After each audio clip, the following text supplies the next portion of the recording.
Yes bwana, kama ulikuwa haufahamu ni kujuze kwamba kule viunga vya Azam Complex Chamazi kwa matajiri wa Chamazi Azam FC kuna bonge moja la bomu linapikwa kuelekea msimu ujao wa 2025 2026 kwa miamba hiyo. Ikumbukwe Azam tangu ilipanda daraja ni klabu ambayo imebeba ubingwa wa ligi kuu mara moja tu, lakini tayari wapo pale katika historia kwamba wamewahi kubeba ubingwa wa ligi kuu. Katika ligi kuu Tanzania bara wamekuwa wakileta ushindani wa kutosha kwelikweli. Ni timu ambayo imekuja kuongeza hadhi ya ligi kuu ya Tanzania bara. Miaka ya nyuma kulikuwa kuna miaka mingi imekuwa Simba na Yanga peke yake, lakini Azam baada ya ujio wake wamefanya ligi hii kuongeza ushindani zaidi.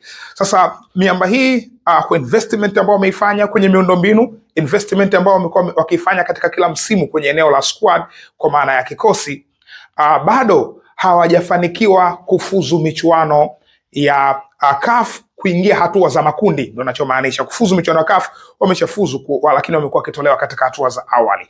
Kuingia hatua ya makundi kwao kimekuwa kitendawili kikubwa sana, na ukilinganisha na klabu nyingine kama Namungo, klabu ambayo imekuja baadaye lakini walifanikiwa kuingia mpaka group stage. Na kwenye mpira wetu wa Afrika Mashariki na Kati, sehemu ambayo tunaanza kucount kwamba timu imefanikiwa basi ni kuanzia hatua ya makundi. Kwa timu nyingi, sio zote, zipo timu zikiishia makundi tunahesabu zimefeli, lakini timu nyingi kuingia makundi ni sehemu ya mafanikio. Sasa uwekezaji umekuwa ukifanyika kwenye kikosi cha Azam, lakini bado mpaka leo hawajafanikiwa kufika katika hilo eneo la hatua ya makundi ya michuano ya kimataifa.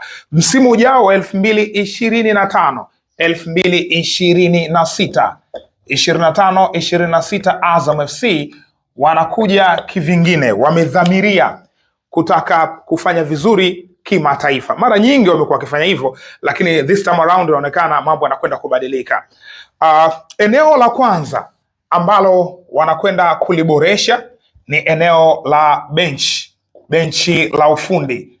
Benchi la ufundi la Azam FC kwa sasa linaongozwa na Rashid Taus. Yes, lakini taarifa zinaeleza kwamba Azam FC wanafanya mazungumzo na Jean Froland Ibenge. Yes, Froland Ibenge, huyu ni kocha wa Al Hilal ya Sudan, lakini anamaliza mkataba wake, hivyo anakuwa kocha huru ndani ya wiki kadhaa zijazo hapa mbele. Kwa hiyo Jean Froland Ibenge hana mpango wa kuendelea kusalia na miamba hiyo Blue Wave au Al Hilal, na inaelezwa kwamba Azam FC wanamhitaji Froland Ibenge. Ukiangalia Ibenge ni kocha mkubwa, ni kocha mwenye uzoefu mkubwa na mafanikio ndani ya Afrika. Sehemu ambayo Azam wanahitaji kwa udi na uvumba ni hiyo michuano ya CAF kufanya vizuri. Na Froland Ibenge ameprove katika timu mbalimbali ambazo amezifundisha. Tangu akiwa na Vita Club alifanikiwa kucheza mpaka fainali ya kombe la shirikisho Afrika. Akiwa na RS Berkane ya Morocco alifanikiwa kuchukua hadi ubingwa wa kombe la shirikisho Afrika, lakini pia akiwa na Al Hilal amefanikiwa kucheza mpaka hatua ya robo finali ya ligi ya mabingwa Afrika, na ameitengeneza Al Hilal imara zaidi. Kwa hiyo projekti ya Ibenge Azam FC wameipenda, hivyo wanahitaji kumchukua ili aweze kuwafikisha katika nchi ya ahadi. Wana makocha na kuna makocha wamepita ambao wana experience na michuano hii ya kimataifa, lakini bado CV ya Ibenge ni kubwa zaidi ukilinganisha na hao. Na hata kwenye eneo la fedha kwa maana ya malipo, Jean Froland Ibenge ni kocha expensive kweli kweli kwenye kandanda ya hawa makocha wa Kiafrika. Kwa hiyo Azam figa ambao wanakwenda kuitoa kwa Jean Froland Ibenge ni inathibitisha kabisa kwamba wamedhamiria kufanya vizuri katika michuano ya kimataifa. Sehemu ya pili ni sehemu ya players, wachezaji.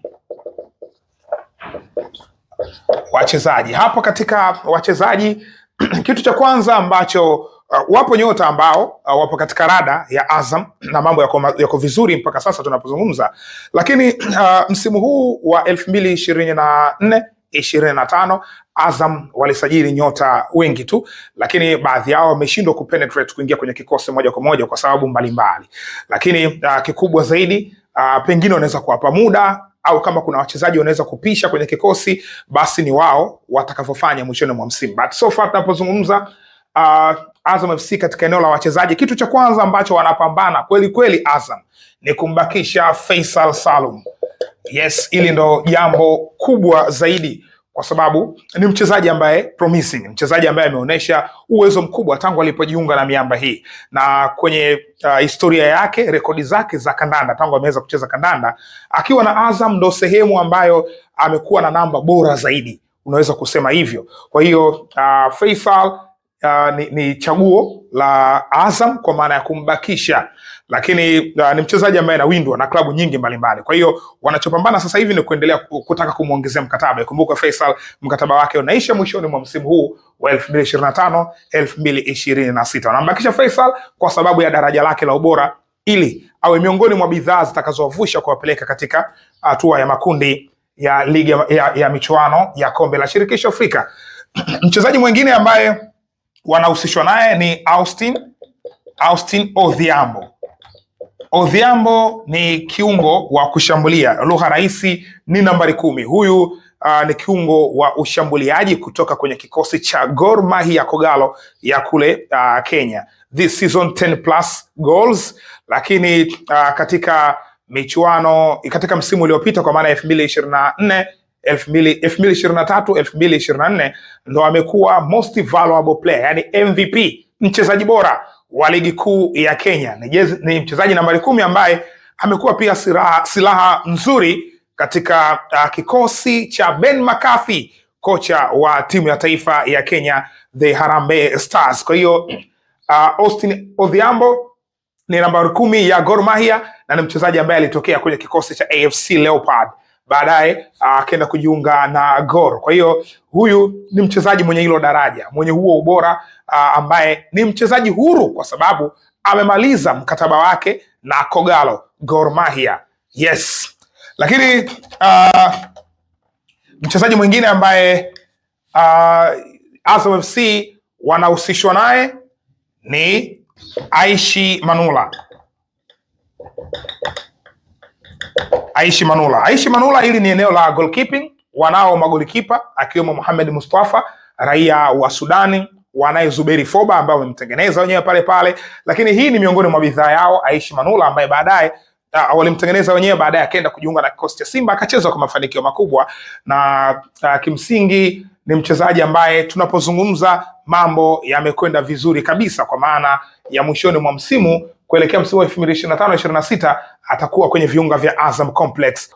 Kwa uzoefu wake ambao yuko nao katika michuano ya kimataifa kwa maana ya CAF, katika ligi ya mabingwa, katika kombe la shirikisho Afrika, huko kote amecheza kwa daraja la kuridhisha mpaka kufikia hatua za robo finali akiwa langoni. Hii ambayo amefika finali akucheza, lakini ile ambayo mingine iliyopita kule nyuma alicheza na alikuwa miongoni mwa bidhaa muhimu, msaada mkubwa. Ameingia mpaka kuwa miongoni mwa top goalkeepers kutoka Afrika kwa ujumla wake. Mara kadhaa amekuwa akitengeneza vikosi vya wiki kutoka michuano hiyo ya kimataifa ya CAF. Daraja la Aishi Manula, mchezaji ambaye pia kwenye timu ya taifa unatarajia kuona akiwa na nafasi. Kwa kipindi kirefu amekuwa na nafasi, lakini pia kama anapata nafasi ya kucheza, daraja lake ni la kipekee. Kwa hiyo huyu ni miongoni mwa bidhaa ambazo Azam wanaamini itawavusha na kuwapeleka katika sehemu nyingine kwa maana ya mafanikio katika hiyo michuano ya kimataifa. Sasa hapa kuna untold story inayomhusu Pacome Zouzoua. Yes, untold story. Hii ni ya Pacome Zouzoua. Hii story najaribu kuiweka hapa kuonesha kwa namna gani Azam wako serious na business ya kutaka kufanya vizuri katika michuano ya kimataifa. Pacome Zouzoua ni mchezaji wa Young Africans, lakini kabla ya hapa alikuwa ASEC Mimosas, kabla ya ASEC Mimosas alikuwa African Sports, na huko kote ameuwasha moto kweli kweli, moja ya wachezaji bora kweli kweli. Mkataba wake ulikuwa unamalizika 2023 2024. Azam FC wali approach Pacome Zouzoua kwa ajili ya kuongeza quality kwenye kikosi chao cha Azam. Makubaliano yalienda vizuri, lakini baadaye kuna vitu vilitokea, jambo ambalo likashindikana kwa hii deal kufanyika, hivyo Pacome ikabidi endelee kusalia Young Africans, lakini ni deal ambayo ilikuwa inaelekea kukamilika kwa maana ya Pacome Zouzoua kujiunga na Azam FC. But so far tunapozungumza deal imekufa totally. Pacome atakuwepo tena kwenye kikosi cha Young Africans. Hata kama hatakuwepo Young Africans, basi sio Azam FC. Kwa hiyo usajili wa Pacome Zouzoua kama ungekamilika, ilikuwa ni kielelezo kingine, na hata kama haujakamilika, kwa maana sasa hivi ni kielelezo kingine cha kuthibitisha how serious they are, kwa maana ya Azam FC kutaka kufika mbali katika kampeni ya msimu ujao. Na hii ukiangalia hii project yao ambao wako nayo mpaka sasa, na bado wanaendelea kusajili wachezaji, na nikukumbushe tu michuano inayokuja ya CHAN miongoni mwa maeneo ambayo Azam FC wataka kuitumia kwa ajili ya kuendelea kuboresha kikosi chao. Kwa hiyo so far tunapozungumza, Azam msimu ujao wanaonekana kuja kitofauti, wanataka kuwa threat zaidi. Wanasajili kikosi chenye material ya kubeba ubingwa kabisa wa ligi kuu, lakini kama haitoshi, wanataka kufika mbali kwenye michuano ya CAF, na ndiko ambako shauku yao ilipo. Ikumbukwe ndani ya Tanzania Simba na Yanga zimeshafanya vizuri kwenye michuano hii ya kimataifa mpaka kufika hatua za fainali. Hivyo Azam wanajihisi kuwa na deni la kutaka kufanya vizuri na wao katika michuano hiyo ya kimataifa. So far tuko hapa, endapo ikitokea taarifa nyingine imeongezeka kwa maana nyota ambao wanawawinda Azam, basi tutakuja hapa na kuangalia mambo yapo vipi. Hii ni Mzinga Sports.